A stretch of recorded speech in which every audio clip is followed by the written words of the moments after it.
Et salut les bouquetins, c'est Marie, j'espère que vous allez bien. Aujourd'hui, je suis très contente de vous retrouver pour vous parler d'un nouveau craquage. C'est l'histoire de la vie. Oui, j'ai encore craqué, je suis allée en France, j'ai vu ma famille et donc je suis passée par des librairies parce que quand je vais en France, c'est un petit rituel, je vais dans des librairies et tout ça. J'ai été relativement raisonnable dans mon craquage, je n'ai acheté que 3 livres, la fille qui se justifie. Je n'ai acheté que 3 livres, mais c'est pas tant que ça parce que j'ai quand même fait beaucoup de librairies, plusieurs fois, donc c'est pas un craquage énorme.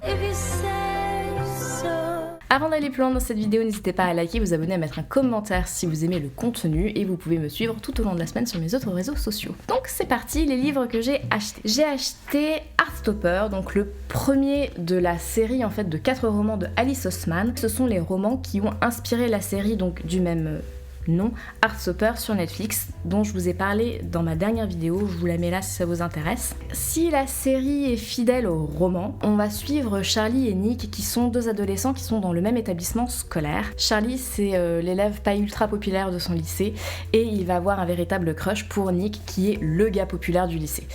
Et voilà, on va savoir si quelque chose va se passer entre eux. La 4e de couverture nous dit 2 garçons, une rencontre, un coup de foudre amical ou amoureux, et donc c'est ce qu'on va apprendre dans ce livre-là. Alors j'ai un petit peu feuilleté rapidement les planches, je suis assez surprise parce qu'en fait c'est en noir et blanc, et en fait c'est assez contradictoire contradictoire. Dans la série en fait c'est ultra coloré, il y a des portions voilà qui sont du film et des petites portions avec des dessins en fait qui sont insérés dans le film, en fait, dans la série. Et là, le fait que ce soit en noir et blanc, ça m'a surprise. Donc j'ai hâte de voir un petit peu l'ambiance du livre, malgré le fait que ce soit en noir et blanc. Je suis assez curieuse, même si je suis un petit peu sceptique. Je sais pas pourquoi, mais le fait que ce soit en noir et blanc me surprend et me rebute un peu. Peut-être que c'est un a priori idiot, mais voilà, pour l'instant, c'est mon ressenti. Les dessins ont l'air assez épurés aussi, je vous montre très rapidement pour pas qu'on se spoil, mais voilà, donc je suis assez curieuse de voir écouter ce roman. Ensuite, toujours un petit peu Netflix tout ça, j'ai acheté donc Stranger Things, qui est un produit dérivé en fait de la série de Gwenda Bond. Gwenda Bond apparemment elle est fan de la série Stranger Things, et ce livre nous offre en fait la préquelle de la série. Comment est-ce que Eleven est venue au monde, on va en savoir un petit peu plus sur sa mère et un petit peu plus sur le fait de comment est-ce que sa mère a été embrigadée dans un programme de manipulation mentale assez effrayant. Et la 4e de couverture, ça nous dit quoi ? Ça nous dit 1969, étudiante dans un petit campus d'une université de l'Indiana, Terry est bien loin des soubresauts qui secouent le pays profondément divisé dans la guerre du Vietnam. Quand elle apprend qu'on recherche de jeunes cobayes pour une étude gouvernementale menée dans la petite ville de Hawkins, elle se retrouve embarquée dans un projet inquiétant au nom de code MK Ultra. Camionnette couleur sombre, laboratoire caché au fond des bois, substances hallucinogènes administrées par des chercheurs muets comme des tombes, l'ampleur de la conspiration dépasse tout ce qu'elle aurait pu imaginer. Pour relever le défi, il lui faudra l'aide des autres cobayes devenus ses compagnons d'armes, à commencer par une fillette au pouvoir sidérant dont le nom est un simple chiffre, 8.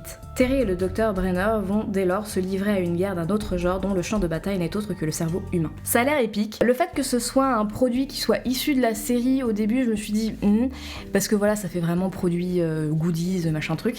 Mais écoutez, je suis quand même très curieuse. En plus c'est une fan de la série, donc j'ai hâte de voir comment est-ce qu'elle va faire pour créer son univers, son monde, tout en rentrant dans l'univers de la série et tout en étant fidèle en fait à la série et produire une histoire qui nous explique un peu les origines du truc. Donc voilà, je suis assez curieuse et donc j'ai hâte de lire ce livre là aussi. Et le 3e livre que j'ai acheté, qui n'a rien à voir donc là pour le coup avec Netflix, mais qui est malheureusement d'actualité, La haine qu'on donne de Angie Thomas. Angie Thomas, c'est une rappeuse à la base que je connais pas du tout et qui est écrivaine donc de ce best-seller. La 4e de couverture. Star a 16 ans, elle est noire et vit dans un quartier rythmé par les guerres entre gangs et les descentes de police. Tous les jours, elle rejoint son lycée blanc situé dans une banlieue chic. Tous les jours, elle fait le grand écart entre ces deux mondes. Sa vie vole en éclats le soir où son ami Khalil est tué, sous ses yeux, de 3 balles dans le dos, par un policier trop nerveux. Star est l'unique témoin, et tandis que son quartier s'embrasse, tandis que la police cherche à enterrer l'affaire, Star va apprendre à redresser la tête. Ce livre-là, je l'ai acheté en faisant en faisant les courses en fait avec mes grands-parents et il a donné envie aussi à mon papy. Il a commencé à le lire et apparemment il aime beaucoup. Je lui ai dit de ne pas me spoiler, d'ailleurs papy si tu passes par là ne me spoile pas s'il te plaît. Mais voilà, je pense que c'est un livre qui va être très très poignant, on va le lire en parallèle donc avec mon papy, je vais voir un peu ce qu'il en pense et ce que moi j'en pense. Et ce livre-là, elle l'a dédié à sa grand-mère. Et elle lui dit, pour ma grand-mère qui m'a montré qu'il pouvait y avoir de la lumière dans les ténèbres. Donc je pense que ça va être un livre qui va être très j'en bafouille. Ça va être un livre qui va être très très poignant et j'ai hâte de le lire aussi. Donc voilà pour mes achats récents, c'était une vidéo très courte mais voilà, je voulais vous partager mes trouvailles. Si vous les avez lus, n'hésitez pas à me le dire, si ça vous a donné envie, n'hésitez pas aussi, c'est cool de le savoir. Et voilà, n'hésitez pas à liker, vous abonner, mettre un commentaire si le contenu vous plaît et vous pouvez me suivre tout au long de la semaine sur mes autres réseaux sociaux. Je vous dis à très vite pour une prochaine vidéo et d'ici là, portez-vous bien, bisous.